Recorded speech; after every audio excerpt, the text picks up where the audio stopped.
Herkese merhaba, kanalıma hoş geldiniz. Baharlık bu zarif hırkanın ikinci bölümüyle karşınızdayım. Bu bölümde, bu videomuzda bu hırkanın arka kısmını ve yan kısmını öreceğiz. Yan kısmının bu kesme detaylarının hepsini sizlerle paylaşacağım. Videoma başlamadan önce kanalıma hala abone değilseniz, abone olursanız ücretsiz olarak beni desteklerseniz çok mutlu olurum. Beğenilerinizi ve yorumlarınızı esirgemeyin. O zaman detaylarına geçelim. Evet, hırkamızı örmeye arka bedenden başlıyoruz. Öncelikle arka bedeni öreceğim. Daha sonra önler, daha sonra kollar. Bu şekilde devam edeceğiz. Sıralamamız bu şekilde olacak. Şimdi arka bedenden başlıyorum. Şöyle tahmini bir 100 zincir çekeceğim ben. Normalde 90 zincirle falan örüyordum, daha kalın iplerle. Bunu da 100 zincirle deneyeceğim bakalım. Çok böyle üzerimize oturan bir model olmayacak. Biraz salaş olacak. Şöyle zincirlerimi şöyle geniş olarak çekiyorum.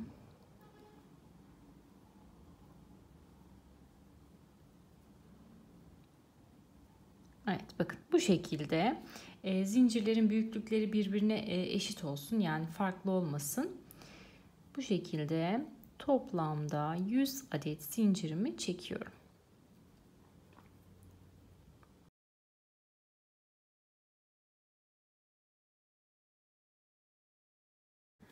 Evet, 100 adet zincirimi çektim. Bu şekilde bakın 100 tane zincirim var. Şimdi bu zincirlerin üzerine modelimi uygulayacağım. Uyguladıktan sonra daha net anlayacağız hani boyunun yeterli olup olmadığını, yani eninin. Eğer çok geniş hissedersem zincirli kısımdan keseceğiz. Orayı iptal edeceğiz. Yani bu şekilde risk almamış olacağız. Hemen başlayalım. Bir tane zincir çekip dönüyorum ve bütün zincirlerimin üzerine ne yapıyorum? Birinci sırada ne yapıyorduk? Sık iğne ile geçiyorum. Şimdi ilk sıra zincir olduğu için zincirler biraz uzun durabilir, esnek durabilir.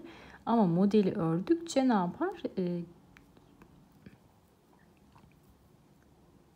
Çekmeye başlıyor bu sefer. Çektikçe de artık küçülüyor. Yani model devreye girdikçe boyut küçülüyor.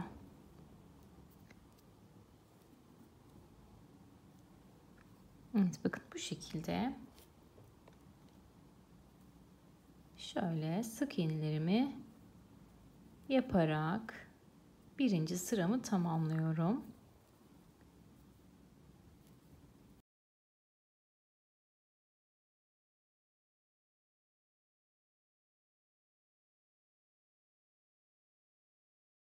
Evet, bütün zincirin üzerine bu şekilde sık iğneler geçtikten sonra şöyle bedenime bir denedim. Özellikle de bel kısmına ve göğüs kısmına tam ideal olmuş. Yani güzel, hafif salaş, tam üzerine oturmayan, güzel, yani boyutunu çok beğendim. 36-38 bedene uygun.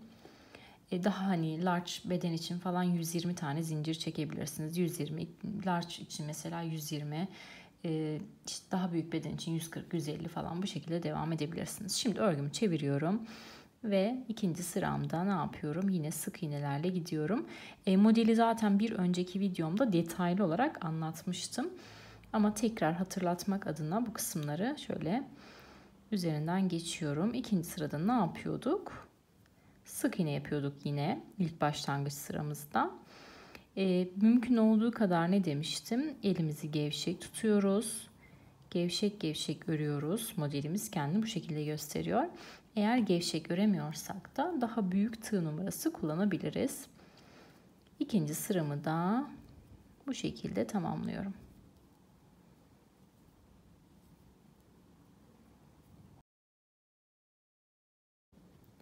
Evet, ikinci sıramı da sık iğnelerle geçerek tamamladım. Şimdi tekrar örgünün ön yüzündeyim. 3 tane zincir çekerek yukarı çıkıyorum. Başına doluyorum. 2 tane atlayıp üçüncüsüne ne yapıyorum? Ve trabzanımı yapıyorum. Arada bir zincir, tekrar trabzan yapıyorum. Bu şekilde V trabzanlarımı oluşturuyorum. Başına doldum. Bakın 2 tane atlayıp bir sonrakine giriyorum.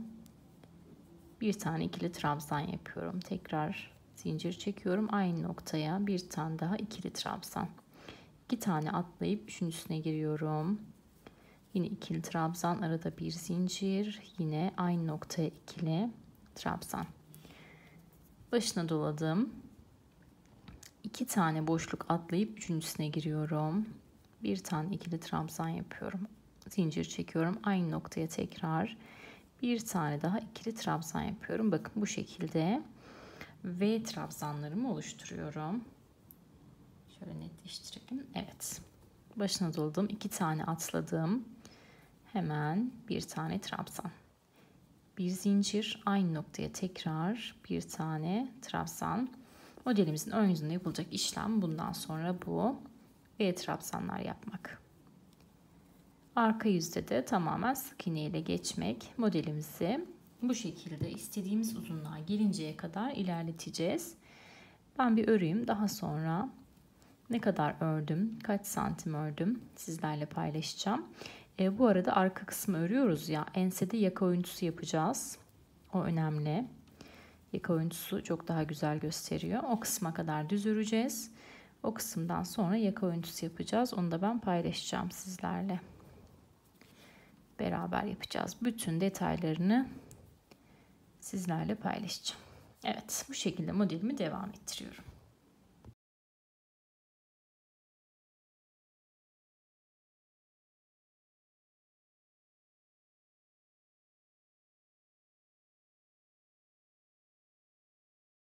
Evet, şimdi ben istediğim uzunlukta ördüm arka kısmını, yani boy olarak istediğim uzunluğa geldi. Şimdi artık kesmelere geçebiliriz. Bir 2 santim falan da kesmelerle birlikte öreceğiz.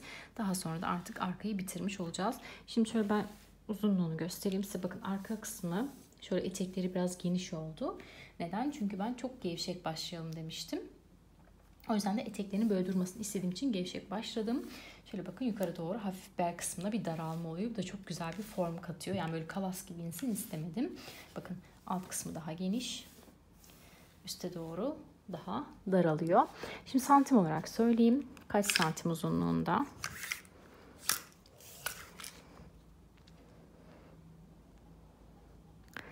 Evet, bakın tam olarak ölçtüğümde 39 santim. Şu ana kadar, yani kesmelere geçmeden boyumuz 39 santim. Enimize bakalım. Enimizde şöyle 43,5 santim.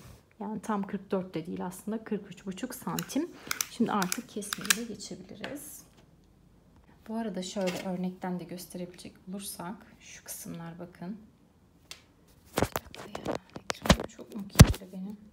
Kameram. Hemen başlıyorum. 3 zincirle yukarı çıktım. Modelimi uygulamaya başlıyorum. Modelimi nereye kadar uygulayacağım? Onu da hemen size söyleyeyim.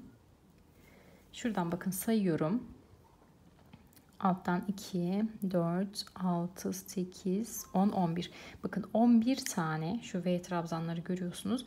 Bunların üzerini tamamen dolduracağım. Şu 11.'nin sonuna kadar V trabzanlarımı dolduracağım. Daha sonra dönüşümüzü yapacağız.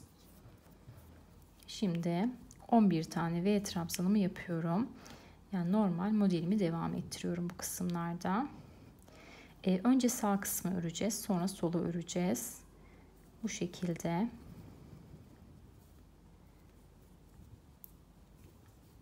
Kesmemizi bu şekilde yapacağız. Önce sağ tarafı göstereceğim. Daha sonra sol tarafı göstereceğim.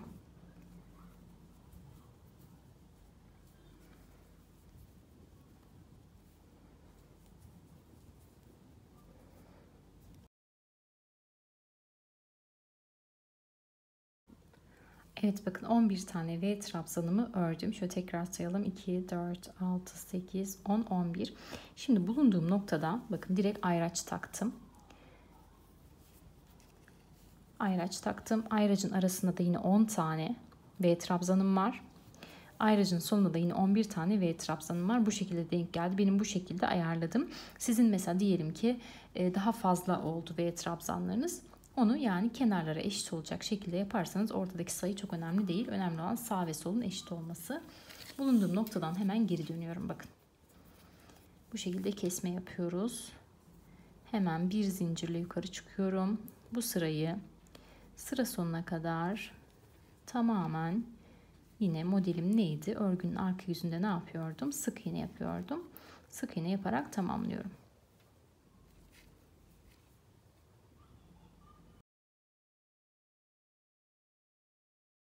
Evet, sıramı sık iğnelerle tamamladım. Şimdi geldim ön sıraya. Ön sırada da bu sefer de ne yapacağız biliyor musunuz? Kesmeleri şu şekilde yapacağız. Şimdi bir önceki sırada 11 tane şu V trabzanlardan örmüştük. Bu sırada da 10 tane öreceğiz. Yani şu noktaya geldiğimiz zaman bakın şu son 11. V trabzanımızı örmeyeceğiz. Şuradaki 10 tane V trabzanı öreceğiz. 11.ye geldiğimiz zaman örmeyeceğiz. Bu şekilde kesmemizi yapmış olacağız. Hemen 10 tane V trabzanımı örmeye başlıyorum. 3 zincirle yukarı çıkıyorum ve modelimi örüyorum.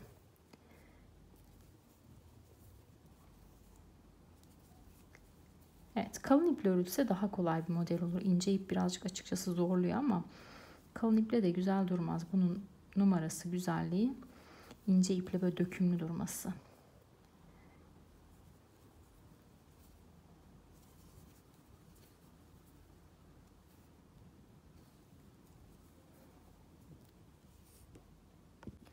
Evet, bakın 10 tane V trabzanımı yaptım. Şimdi bakın sonuncu trabzanı örmedik ama şurada şu kısımda bir ayrıklık oldu. Yani şu sonuncu V trabzanı örmediğimiz için şu kısımda bir tane başına doladım. Bakın en son yaptığım V trabzanın yanına şöyle batıyorum. Bu kısma şöyle 3 seferde çıkarak bir tane normal trabzan yaptım ve sabitledim. Evet, bakın bir sonraki sıramızda bu şekilde yaptık. Evet, şu an sağ tarafın kesmesini bitirmiş durumdayız. Artık bu kısımda hiçbir işlem yapmayacağız. Sık iğne de geçmeyeceğiz. Çünkü bir bütün halinde sık iğneye geçeceğim için burada ekstra bir sık iğne geçmemize gerek yok. Şimdi bu noktada ipimi koparacağım, sabitleyip daha sonra sol tarafa da burada yaptığımız işlemin aynısını yapacağız. Onu da hemen göstereceğim. Videonun başına söylemiştim. Detaylı bir anlatım olacak. Hiç tecrübesi olmayanlar bile beni izleyerek çok rahatlıkla yapabilir. Hemen ipimi koparıp sola geçiyorum. Evet, geldik şimdi solun kesmesine. Sağda yaptığımız kesme işleminin aynısını solda da yapacağız. Şurada ayırdığım 11 tane V trabzan vardı. Buradan bakın ilkine, birincisine şöyle batıyorum. İlmeğimi kaydırıyorum ve buradan modelimi devam ettiriyorum. Bu 11 tane V trabzanın üzerine direkt ne yapıyorum? V trabzanlarımı yapıyorum. Birinci sırada bu işlemi yapıyoruz. Şu orta kısmı örmediğimiz için burada ilk kesmeyi bu şekilde yapıyoruz. Ortayı boş bırakarak ilk kesmeyi yapıyoruz.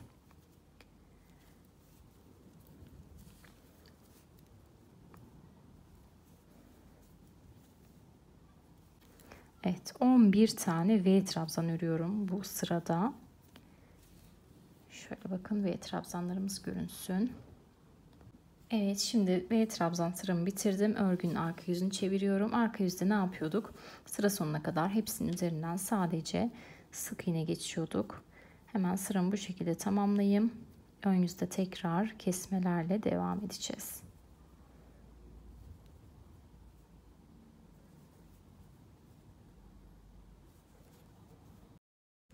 Evet, arka yüzde bakın. Sıra sonuna kadar geldim. Şurada son kalan V trabzanın üzerine sık iğne ile doldurmuyorum. Direkt bulunduğum noktadan dönüyorum. Kesme yapıyorum çünkü. 3 tane zincirle yukarı çıktım. Daha sonra başına doluyorum ve bakın V trabzanımı yapıyorum. Bu da şu köşede yapmış olduğumuz, bakın bu köşede yapmış olduğumuz şu tekli trabzana denk geliyor. Hemen şuraya V trabzanımı yapayım, anlaşılsın. Bakın şöyle bir görüntü var. Bu tarafta aynı oldu. Bakın. Burayı eşitlemiş olduk yani. Şöyle bakıldığında bir bütün olarak görünecek. Daha sonra modelimi uyguluyorum. Ne yapmış oldum? İkinci kesmemi de yapmış oldum. Bakın bu şekilde güzel bir geçiş yakaladım. Sol tarafın kesmesi de işte bu kadar kolay. Hiç kafanız karışmasın. Yapımı gerçekten çok basit ve çok zevkli. Bahar aylarında eminim çok severek giyebileceğiniz bir model. Renk olarak benle aynı yapmak zorunda değilsiniz. Eminim çok güzel renkler çıkacaktır ortaya.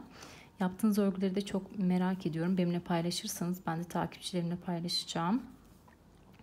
Instagram hesabımı ekranda görüyorsunuz. Oradan bana ulaşabilirsiniz. Ben de büyük bir zevkle, keyifle takipçilerimle paylaşacağım. Hangi renkleri yaptınız? En çok da onu merak ediyorum. Yorum kısmına da ekleyebilirsiniz. Hangi renklerde nasıl durdu? Onu da benimle paylaşırsanız çok mutlu olurum. Bu arada hala kanalıma abone değilseniz abone olup bana destek olursanız da çok sevinirim. Zaten abonelik ücretsiz biliyorsunuz. Evet, sıramı da bu şekilde tamamladım. Bir tane de zincir çekip sabitliyorum. Şöyle bir yukarıdan görünümüne bakalım. Evet, şöyle yukarıdan da göstereyim. Bakın ense kısmı bu taraf sağa doğru kaydı, bu taraf sola doğru kaydı. Çok güzel bir kesme yaptık. Yani bir ense oyuntusu yapmış olduk. Direkt düz yaptığımızda ense kasıyor, rahat olmuyor. Bu şekilde bence çok daha güzel oldu. Şöyle bir genel görünümde gösterelim. Şu etek kısımlarına bakın. Etek kısımları böyle bol oldu. Çok güzel. Üzerimizde efil efil duracak. Gerçekten şahane bir model. Şimdi arkayı tamamlamış bulunmaktayız. Şöyle bakın. Artık yanlara geçebiliriz. Arkanın ölçülerini de hemen sizinle paylaşayım. Şöyle şu kısımdan bu noktaya kadar, bakın şu kesme yaptığımız, en son yaptığımız bu kısımdan başlangıç noktasına kadar kaç santim hemen paylaşıyorum. Evet, ben şimdi ölçtüm. Bu kısımdan başlangıç noktasına kadar olan kısımda 43 santim uzunluğunda. Dediğim gibi ben crop yapmak istediğim için boyu bu şekilde. Siz normal uzun istiyorsanız o şekilde de yapabilirsiniz. Önemli olan burada mantığını kavramak. Beden uyarlaması inanın çok kolay. O zaman hemen yanlara geçelim. Evet, arka için 100 tane zincir atmıştık. Şimdi yanlar için atmıştık diyorum, ilmek atmaya gitti kafam. 100 tane zincir çekmiştik. Şimdi yanlar için de 50 tane zincir çekiyorum. Yarısı kadar yapacağız yani. Zaten şu yan kısımlardan V yaka örüntüsü vereceğimiz için sıkıntı olmayacak. Evet, şimdi gevşek gevşek 50 tane zincirimi çekiyorum. Gevşek çekmemiz çok önemli. Etek kısımlarının dökümlü olması açısından. Evet, şimdi 50 tane zincirimi çektim. Ne yapıyorduk? Şu arkayla aynı şekilde yapıyoruz zaten. Başlangıcımız aynı. Burada ne yapmıştık? Zincirin üzerine 2 sıra sık iğne yapmıştık. Daha sonra modele geçmiştik. Burada da aynısını yapacağız. 2 sıra sık iğne yapacağız. Daha sonra modeli öreceğiz. Modeli belli bir uzunluğa kadar öreceğim. O kısmı göstermeyeceğim. Zaten hani normal düz uygulayacağız. Daha sonra V yaka kesmesinde birlikte görüşelim. Ne kadar, kaç santim ördükten sonra V yakaya geçtim, onu falan bütün detayları sizle paylaşacağım. Şimdi V yaka kesmesinin olduğu kısma kadar normal şu arkada yaptığımız işlemin aynısını yapalım. Modelimizi uygulayalım. V yaka kesmesinde görüşelim.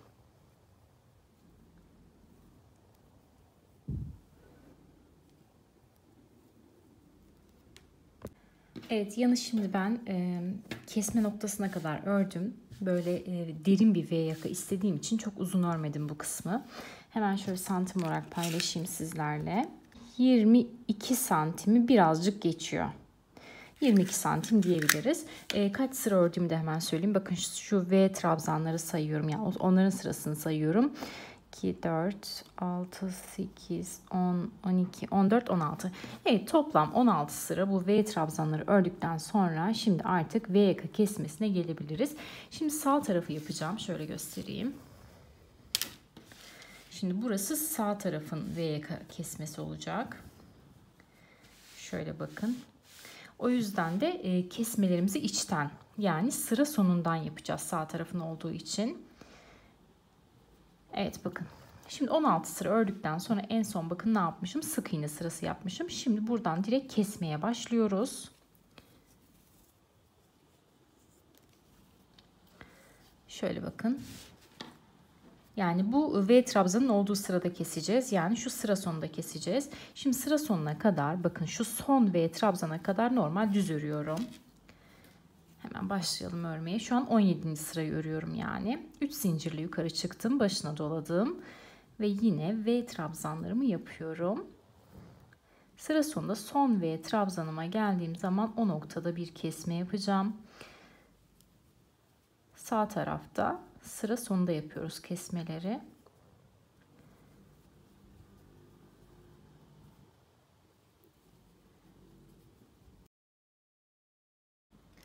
Evet, bakın geldim sıra sonuna. İlk kesmemizi yapıyoruz, sağ tarafın kesmesini. Şimdi burada şöyle kesmeyi çok orantılı bir şekilde yapacağım için bakın son bu V trabzanımı da örüyorum. Evet, bunu ördükten sonra ne yapıyorduk? Şu kenar için başına dolayıp buraya bir tane şu trabzandan yapıyorduk. Tekli, üçlü trabzandan yapıyorduk. Şimdi ilk kesmemizi bu noktada şöyle yapacağız. Bu tekli trabzanı yapmayacağız. Yani ilk kesmeyi burada bu şekilde yapacağız. Ama tekli trabzanı buraya yapmayacağız ama burada çok böyle bariz bir boşluk olmaması için de şu noktaya batıyorum. Bakın bu noktaya battım ve 3 seferde çıkarak trabzanımı buraya taşıdım. Yani ilk kesmemi ne yaptım? Bakın şu noktadan yaptım. Görüyorsunuz. Evet, birinci kesmemi bu noktadan yapmış bulunmaktayım. Şöyle tekrar bozup tekrar göstereyim anlamayanlar için. Sanki biraz hızlı geçtim. Bakın son V trabzanımı yaptım. Normalde ne yapıyorduk? Şuraya da bir tane üçlü trabzan yapıp sıramızı tamamlıyorduk. Şimdi kaydıracağım için, kesme yapacağım için şu trabzanımı şu noktaya çekiyorum. 1, 2, 3 seferde çıkıyorum. Bakın. Bu şekilde ilk kesmemi yapmış bulunmaktayım. Evet, ilk kesmeyi bu şekilde yaptıktan sonra örgümü çeviriyorum. Bulunduğum noktadan direkt arkayı ne yapıyorduk? Sık iğne yapıyorduk. Yine aynen kapanış ilmeklerinin üzerine sık iğnelerle doldurarak sıramı tamamlıyorum.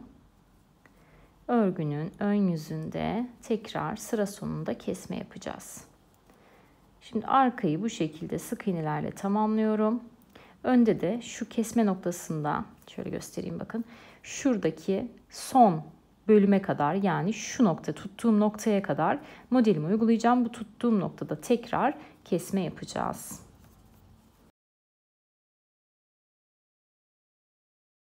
Evet, şimdi ikinci sıradayım. Şöyle tepeden gösterelim. Bakın. İlk sıra kesmemizi yaptık. Şimdi ikinci sırada kesmemizi yapacağız. Son bakın V trabzanın olduğu kısma geliyorum. Buraya bir yine V trabzan yapıyorum üzerine. Evet, V trabzanı yaptıktan sonra bakın başka hiçbir işlem yapmıyorum. Yani buraya tekli trabzan yapmıyorum artık. Bulunduğum noktadan direkt dönüyorum. Bu şekilde kesmemi yaptım. Şimdi yine arka sırada bütün ilmeklerimi sadece ne yapıyorum? Sık iğne ile dolduruyorum. Ön sırada yine kesme yapacağız. Ön sırada sıra sonunda kesme yapacağız. O yüzden başlangıcı göstermiyorum. Videolar çok uzun olmasın diye. Zaten detaylı anlatıyorum. Evet, bakın. Şu noktaya bakın gelene kadar, şu son V noktasına gelene kadar buraları normal örelim. Bu V noktasına tekrar kesme yapacağız. Hemen örüp dönüyorum. Evet, tekrar sıra sonundayım. Bakın son bir V'm kaldı. Hemen başına doluyorum. Bu noktaya bir tane üçlü trabzan yapıyorum. Evet, bu şekilde dördüncü kesmemi yapmış oldum. Bakın şöyle gösterelim. Birinci kesme sırası, ikinci kesme sırası, 3 ve 4. Toplamda 4 sıra kesmiş olduk. Devam edeceğiz. Şimdi örgümü döndürüyorum. Yine aynı arkayı sadece sık iğne, önü de yine sıra sonuna kadar modelimi uyguluyorum. Tekrar son şu noktaya geldiğimizde sıra sonunda yine kesme yapacağız. Hemen tamamlayıp dönüyorum. Evet, tekrar geldim sıra sonuna, bakın bu noktaya ve trabzanın üzerine hemen bir tane yine V trabzan yapıyorum. Bakın sıra sonundaki bu tekli trabzanı yapmıyorum. O yüzden de direkt ne yapıyorum? Bulunduğum noktadan dönüp sık iğne ile arkayı tamamlıyorum. Bu şekilde bir sıra daha kesmiş olduk. Şu an kaçıncı sırayı kestik? Hemen onu da söyleyeyim size. Karışmasın. Evet, şöyle bakın. Birinci sıra, 2, 3, 4, 5. Bakın şu an toplamda 5 sıra kesmiş bulunmaktayız. Ama çok böyle minik minik kestik. Yani böyle direkt böyle çok derin bir kesik olmadı. Minik minik daha uzun olarak devam edeceğiz. Yani küçük başladık ama işlemimiz uzun devam edecek. Şöyle bakın, çok güzel. Bundan sonra üzerine sık iğne geçtiğimiz zaman harika duracak. Şimdi arkayı yine sık iğne yapalım. Önde de kesme noktasına kadar düz örelim. Kesme noktasına tekrar görüşelim. Evet, kesmelerle devam ediyoruz. Şu an 6. kesme sırasındayız. Bakın son bir V trabzanım kaldı. Başına doluyorum. Bu noktaya batıyorum. Tam V trabzanı yaptığım kısma. Buraya şöyle 3 seferde çıkarak bir tane trabzan yapıyorum ve 6. kesmemi de yapmış bulunmaktayım. Şöyle bakın, yukarıdan baktığımız zaman 1, 2, 3, 4, 5, 6. sıradayız. 6. kesmemizi de yaptık. Hemen şöyle dönüyorum.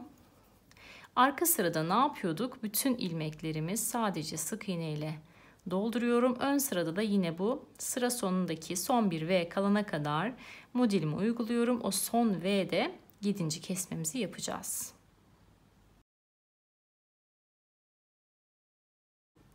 Evet, geldim 7. kesme sırasına. Bakın son bir V'm kaldı. Hemen onun başına dolayıp o kısma bir tane daha V yapıyorum. Ve kesmemi yapmış bulunmaktayım. Bakın burada sıra sonunda bir üçlü vardı, onu yapmadık. Bu şekilde kesme yaptık. Şu yukarıdan baktığımızda zaten bakın orantılı bir şekilde gayet güzel kesmelerimizi yapmış olduk. Şimdi bu kesmeleri neye göre yapıyoruz? Ne kadar yapacağız? Hemen onu da söyleyeceğim. Şöyle bakın, şu noktada başladık. Şöyle bir yana doğru, yani sağa doğru bir kayma oldu. Şimdi ne kadar keseceğiz onu da hemen gösteriyorum. Bakın arka bedeni koydum. Hemen bunu da yerine yerleştiriyorum, yanı. Şöyle bakın, buradan düğme taktığımız kısım olacak burası. V yakamız sağa doğru gelecek. Şimdi bakın şurada en son ense kesmesinden sonra bakın sağ tarafta 10 tane, sol tarafta 10 tane V'miz kalmıştı. Şimdi burada da eşitlemek açısından, dengelemek açısından, ön ve arkanın eşit olması açısından burada 10 tane V kalana kadar kesme yapacağız. 2, 4, 6, 8, 10. Bakın 3 tane V kalmış. 10 tane V kalana kadar kesme yapacağız. 10 tane V'ye ulaştıktan sonra da sadece düz öreceğiz. Boyunu devam ettireceğiz. Sonra bu noktada keseceğiz. Yani amacımız bu kısımla bu kısmı eşitlemek. Sizin eğer bedeniniz fazlaysa, daha büyükse, large, x large her neyse, önemli olan bu ensedeki sayı ile bakın bu noktadaki sayıyı denkleştirmek. Yani şöyle 10 tane olduğu zaman şu düz ördüğümüzü farz edelim, buradan dikeceğiz ve birleştireceğiz. Hemen şimdi yeni sırayla devam ediyorum. 7. kesmemizi tamamladık. Arkada bütün ilmeklerimi sık iğne ile dolduruyorum. Önde kesme noktasına kadar düz örüyorum. Daha sonra 8. kesme ile birlikte devam edeceğiz. Evet, 8. kesme sırasındayım. Yine öndeyim, bakın. Son V'nin üzerine başına doluyorum ve bu noktaya bir tane üçlü trabzan yapıyorum ve kesmemi yapmış bulunmaktayım. Şöyle bakın, yukarıdan görünümümüz. Şöyle saydığımızda da 2, 4, 6, 8, 10, 12, 12 tane V trabzanımız kaldı. Hemen dönüyorum. Yine arkayı aynı şekilde örüp önde de kesme noktasına kadar düz bir şekilde örüyorum. Önde şimdi 9. kesme ile devam edeceğiz. 9. kesme ile devam ediyorum. Bakın sonda kalan V trabzanın üzerine direkt bir tane daha V trabzan yapıyorum. Ve 9. kesme sıramı da bitirmiş bulunmaktayım. Şöyle yukarıdan bakalım. Bayağı bir bakın kesme yapmış olduk. 9 sıra kesme yapmış olduk. Şöyle bakın. Kendini zaten gösteriyor kesmelerimiz. Şimdi örgünün arka yüzünde yine sık iğne, önde de kesme noktasına kadar modelimi uyguluyorum. 10. kesme ile karşınızda olacağım. Evet, geldim yine sıra sonuna. Şu an 10. kesme sırasındayız. Bu arada ben sıraları söylüyorum ama yine de yani siz çok takılmayın sıralara. Zaten şöyle göstereyim, bakın. 1, 2, 3, 4, 5, 6, 7, 8, 9, 10. Önemli olan mantığını kavramak. Yani burada önemli olan sıra saymak değil. Evet, bakın son bir V kalmış. Şöyle göstereyim, pardon. Başına doluyorum. Bu noktaya bir tane üçlü trabzan yapıyorum ve kesmemi yapmış bulunmaktayım. Şimdi bakın sayalım kaç tane V kalmış. 2, 4, 6, 8, 10, 11. Dönüyorum. Bir zincirle yukarı çıkıyorum. Arkayı yine sık iğnelerle geçiyorum. Önde kesme noktasına kadar, son V kalıncaya kadar dolduruyorum. Daha sonra görüşelim. Evet, bir sonraki kesme sırasındayız. Hemen bakın son V'm kalmış. İçine giriyorum. Buraya bir tane hemen V yapıyorum. Şuradaki bakın tekli trabzanı yapmayarak burada da bir kesme yapmış bulunmaktayız. Şimdi bakalım kaç tane V kalmış? 2, 4, 6, 8, 10. Yani son bir kesmemiz kalmış. Hemen çeviriyorum. Yine aynı işlemleri yapıp sıra sonunda bir V kalınca ön sırada yine kesme ile devam edeceğiz.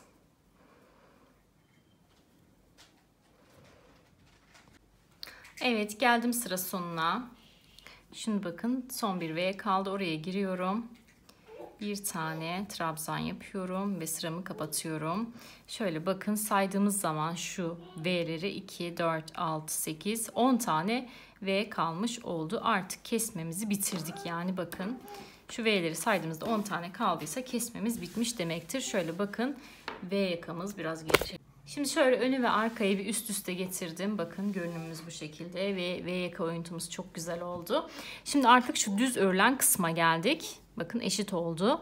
Önde 10 tane V var. Arkada da 10 tane V var. Yani parçalarımız eşit. Şimdi iki sırada düz öreceğiz aynı boya ulaşmak için. 2 sıra görünüyor ama yine de emin olmak için şu V'leri sayacağım. Önde kaç sıra var, arkada kaç sıra var, ona göre eşit yapalım. Evet, şöyle arkayı saydığım zaman V'lerden 31 sıra yapmışız. Önü saydığım zaman 27 sıra yapmışız.